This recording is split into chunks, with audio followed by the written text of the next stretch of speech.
Hi, my name is Eric Smith, and this is an excerpt from my autobiographical series, My Life in Not So Much a Nutshell, but more of a Melon Rind. And this is from the first of those 4 books. We'll open this story on my 11th birthday. I know they say that you should start at the beginning, but I don't like to conform to society's expectations too much. If you want the beginning of my story, you'll have to wait for the prequel. So as I was saying, my 11th birthday started out as the last day of school. I was to graduate from 5th grade this afternoon. The morning mostly consisted of emptying my desk in Miss Whalen's classroom.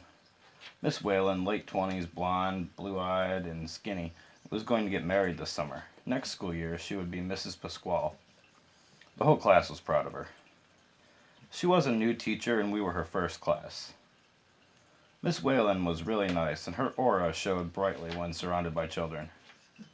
My 20 or so classmates and I sat around on the top of our empty desks, and Miss Whalen read us all a book, The Adventures of Frog and Toad, a wonderful story about two friends that are obviously a frog and a toad who get into hijinks.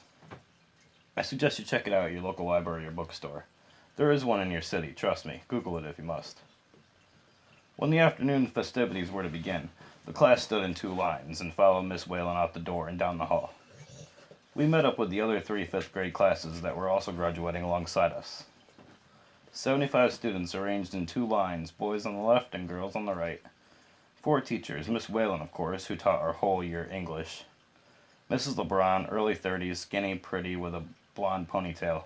She taught us all social studies.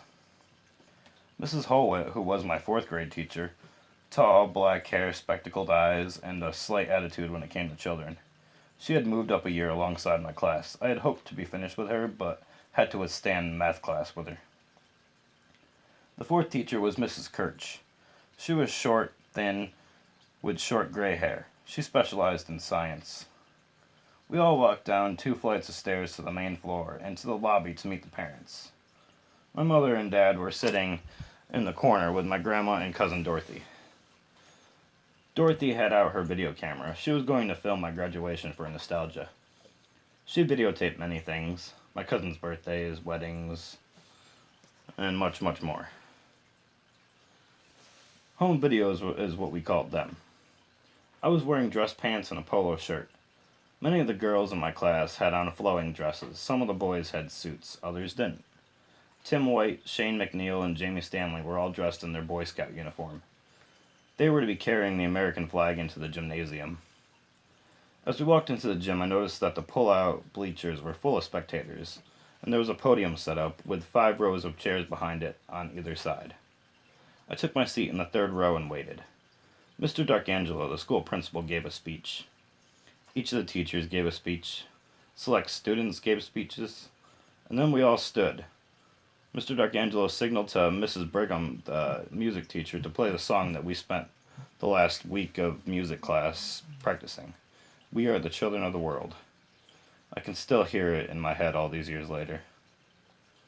"Hey, Mike," I whispered to my best friend, who was sitting 3 seats down the row in front of mine. "Are you coming to my birthday party later? It's going to be at Otsinengo Park." "Yeah," Mike responded. Mike was a great friend. We had never hung out outside of school before. I didn't like to bring people to my house if I could avoid it. "My mom already said that she'd drive me over," Mike Barrett replied.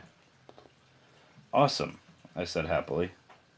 After the subpar performance of a bunch of 10 and 11-year-olds, the teachers took the podium once again to pass out awards and diplomas. After a quick stop at home to pick up party supplies and gifts, we arrived at the park. Otsinengo Park is a beautiful place. It's adjacent to the Shenango River and has a pond near the front of the park, usually filled with Canadian geese. Big fields and lots of picnic tables. My favorite part, of course, is a gigantic wooden playground with sand base. It was so much fun for a kid. My parents and Grandma carried the supplies to a nearby table. As I walked to catch up, Mike jumped down from a tree directly in front of me. "Hey, buddy," he smiled. "Holy poop, you got me," I said. The night of my 11th birthday found me and my parents at the 11th Frame Lounge at State Bowling Alley, which was right across the street from my house. I was the only child allowed in.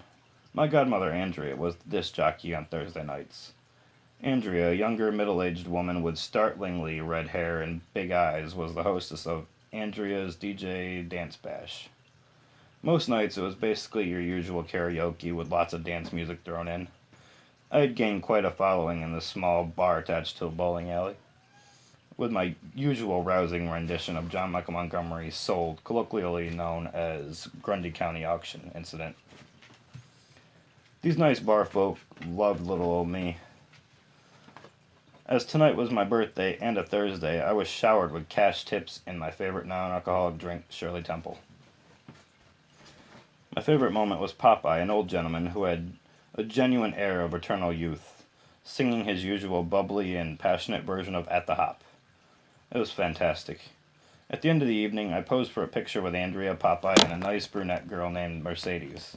I still have a copy of this very picture on my living room wall.